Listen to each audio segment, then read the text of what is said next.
Tunggu bentar ya Usia. Ulun lihat list pertanyaannya di sini dulu ya. Suara ulun terdengar lah Ustaz. Oke, siap. Saya kedengeran. Oke, nggih. Assalamualaikum Ustaz Rayani. Waalaikumsalam warahmatullahi wabarakatuh. Sebelumnya ulun ucapkan terima kasih Ustaz sudah meluangkan waktu mau mendengarkan pertanyaan-pertanyaan dari ulun. Nggih Ustaz, jadi Alhamdulillah kemarin tuh ulun sudah berhasil menjalankan pembelajaran inovatif di siklus 1 PPG. Nah, cuma dalam prosesnya itu ulun rasa masih ada kendala-kendala dan permasalahan yang ulun temui dalam perjalanannya. Nah, jadi ulun mau mengajukan pertanyaan lagi, Ustaz. Nah, Pian kan juga mengajar kelas 8, kelas 9 setelah karena Pian ini juga selaku guru bahasa gitu ya, Ustaz. Jadi kan bahasa ini sebenarnya 11-12 saja ya, Ustaz ya. Ada speaking, ada reading, ada. Nah, jadi selama Pian mengajar di kelas 8 dan kelas 9 itu, Ustaz, masalah pembelajaran bahasa yang pernah Pian alami apa-apa saja, Ustaz? Oke, mungkin sama kendalanya Ustazah ya. Di bahasa Arab, bahasa Inggris itu mungkin ya seperti yang Pian sampaikan tadi 11-12 saja kita bahasa Arab di bahasa Inggris tuh.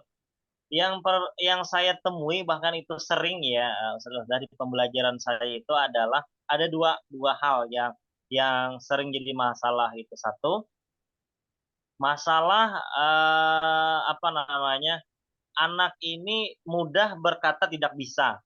Dekat bahasa itu yang pertama. Yang kedua, susahnya anak itu mengungkapkan bahasa bahasa yang mereka ketahui. Itu sih dua masalah yang hampir sering saya temui di pembelajaran kelas 7, 8, dan kelas 9 ya. Yang pertama tadi, mudahnya anak itu menganggap saya nggak bisa gitu. Yang kedua, susahnya mengungkapkan apa namanya, kebahasaannya itu kepada temannya maupun kepada gurunya gitu. Nah, ini. Padahal mereka tahu sebenarnya setelah, tapi sulit gitu ya. Iya, sulit itu ya. Oke. Ada beberapa kendala pasti itu. Kemudian, Ustaz, dalam pembelajaran menulis, peserta didik dalam pembelajaran bahasa itu apa saja metode yang bisa kita gunakan supaya ketika anak-anak ini menulis, peserta didik itu semuanya terlibat aktif begitu, Ustaz? Oh, ini model pembelajarannya ya, Ustazah ya? Inggih, bisa model, bisa metode, Suara Ustaz. suara Kira-kira pian yang paling putus, suara efektif pian apa begitu? putus-putus, Ustazah. Ah, suara Suara lu pian putus-putus putus-putus. taus. Oh, inggih. Iya, iya. Mohon diulang Tung, pertanyaannya, Ustazah. oh, inggih. Tunggu, ulun ganti ke wifi seluler ya, Ustaz ya. Ini pakai wifi sekolah. Ulun ganti ke hotspot dulu, Gen. Ya.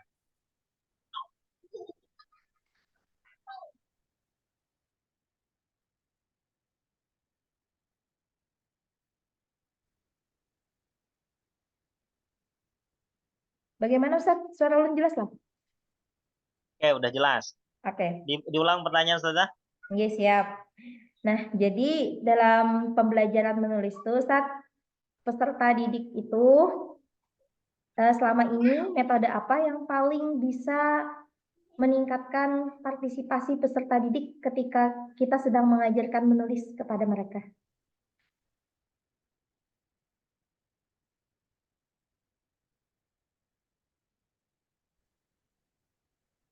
Terkait di pembelajaran bahasa, Ustazah ya. Nggih, Oke. Kalau di bahasa Arab, Ustazah ya, Alhamdulillah kalau kendala menulis itu, menurut saya ya, karena ini pembelajaran saya, itu mudah teratasi Ustazah kalau di bahasa Arab. Kenapa saya sebutkan mudah? Karena Alhamdulillah kan sekolah kita sekolah Islam yang sering berinteraksi dengan Al-Quran, dan juga pembelajaran bahasa Arab itu sangat erat kaitannya dengan Al-Quran, karena mereka sering melihat, sering membaca, sering mendengar.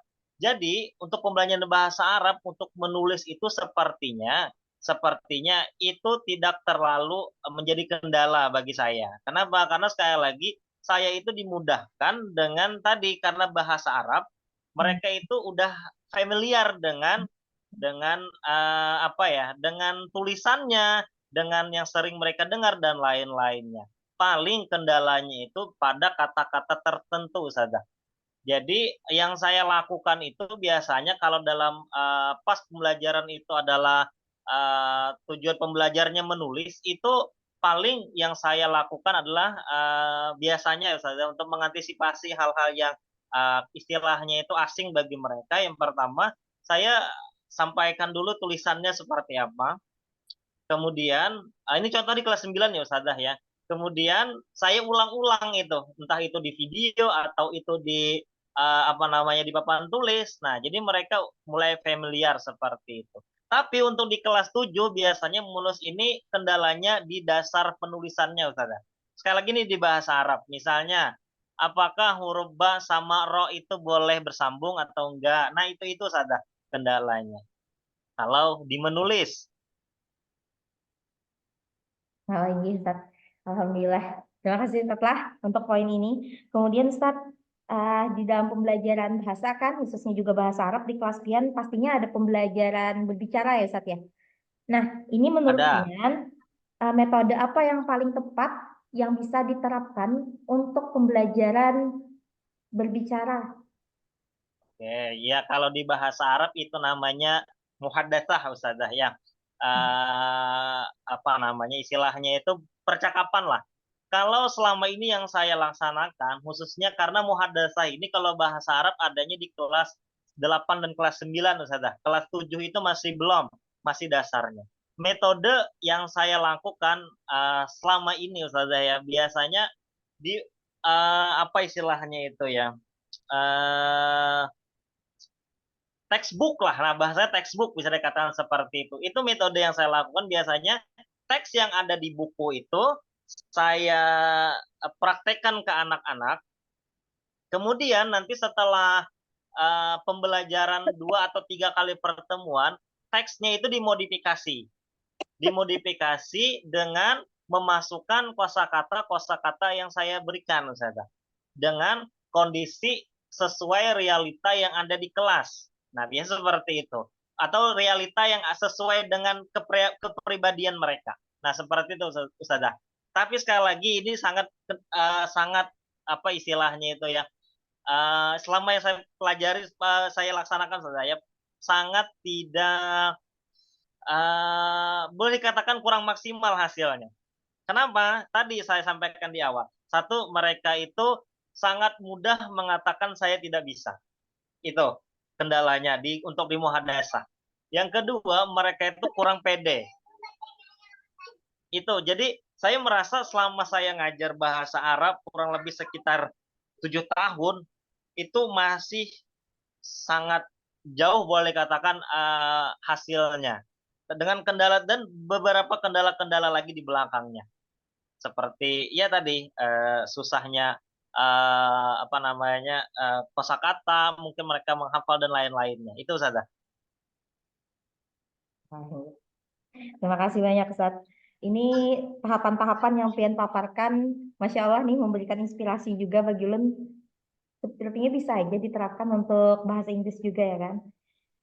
Kemudian Ustaz, pada poin berikutnya itu, Ulun mendapati peserta didik di kelas Ulun, khususnya ketika mengajarkan bahasa Inggris itu, mereka itu kesulitan baik itu menulis bahasa Inggris, menulis ataupun berbicara, itu juga karena lack of vocabulary, Ustaz, atau kurangnya kosakata yang mereka miliki dalam bahasa Inggris. Nah, dalam pembelajaran Pian sendiri, Ustaz, apa kiat-kiat yang Pian lakukan atau metode yang Pian biasa terapkan supaya kosakata peserta didik di kelas itu juga bisa ikut meningkat dan anak-anak juga semangat untuk menambah kosakata mereka. Ya, bersharing sedikit juga Ustazah ya.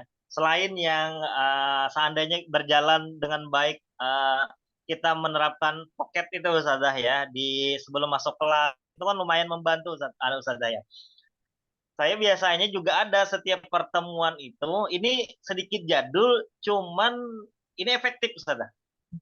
Kalau nya di hot ini nggak akan dapat, misalnya di kalau yang pembelajaran itu karena menghafal sifatnya. Saya itu setiap pertemuan minimal biasanya, bukan setiap sih, ya dalam 2 atau 3 pertemuan ada 1 kali pertemuan itu saya ngasihkan minimal 10 kosakata. 10 kosakata ini saya wajibkan menghafal dan nyetor ke saya, Saudara. Hmm. Jadi 10 kosakata ini nanti saya masukkan juga di ulangan harian, bahkan di ulangan, apa namanya, ulangan asesmen lah istilah sekarang itu, asesmen akhir maupun asesmen, di apa namanya, di kelas di saat saat pertemuan biasa. Nah, jadi walaupun terkesan jadul yang menghafal kosakata saat pertemuan ini, cuman ini efektif, Ustazah.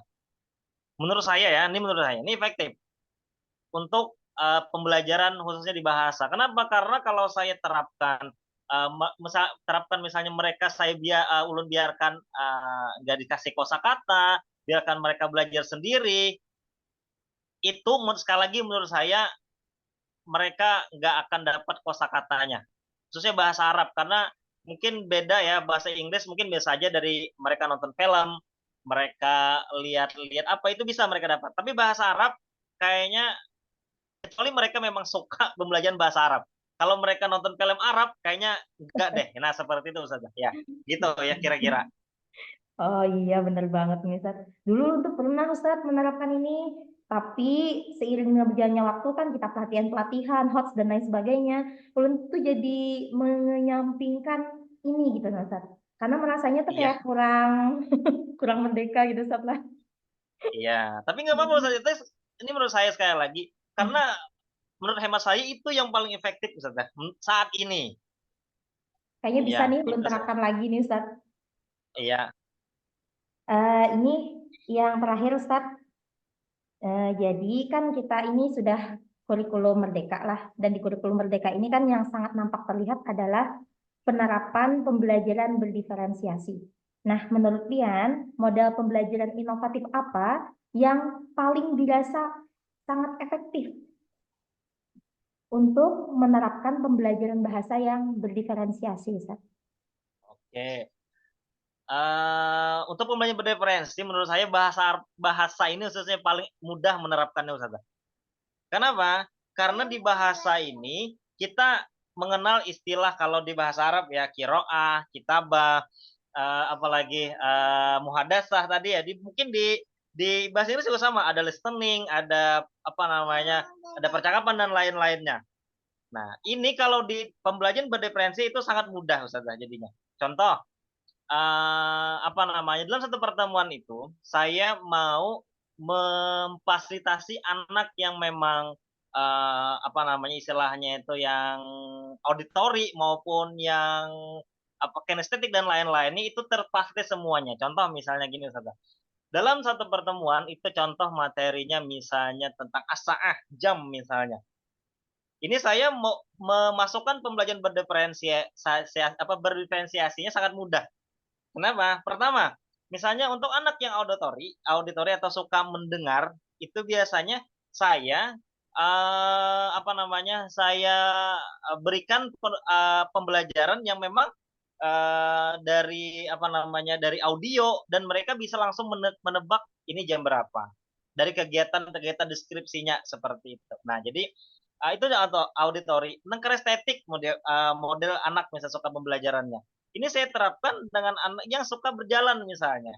Misalnya mereka membuat jam dengan bahasa Arab dan lain-lainnya. Ini cuma satu contoh satu pembelajaran aja Ustazah. Nah, ini misalnya yang suka pembelajaran dengan melihat misalnya. Itu juga bisa tampilkan dengan video dan lain-lainnya. Ini untuk di pembelajaran bahasa, khusus bahasa Arab ini sangat sangat mudah diterapkan pembelajaran berdiferensiasi ini Ustazah. Di penugasan pun juga sama. Saya ini pengalaman juga Ustazah ya anak yang apa namanya setiap anak itu untuk penugasannya saya bedakan Ustaz.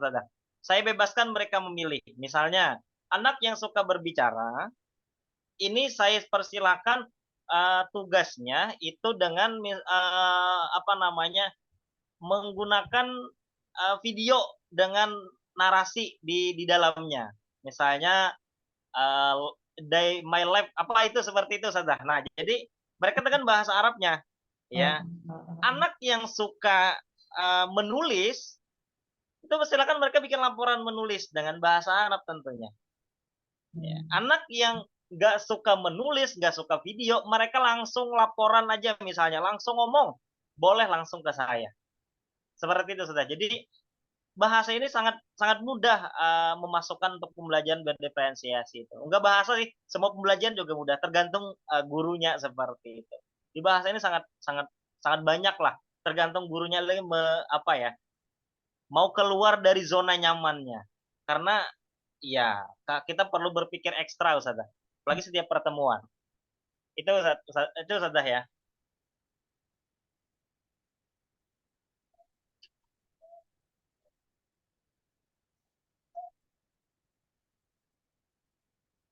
Masya Allah, terima kasih banyak Ustadz untuk pencerahan-pencerahannya.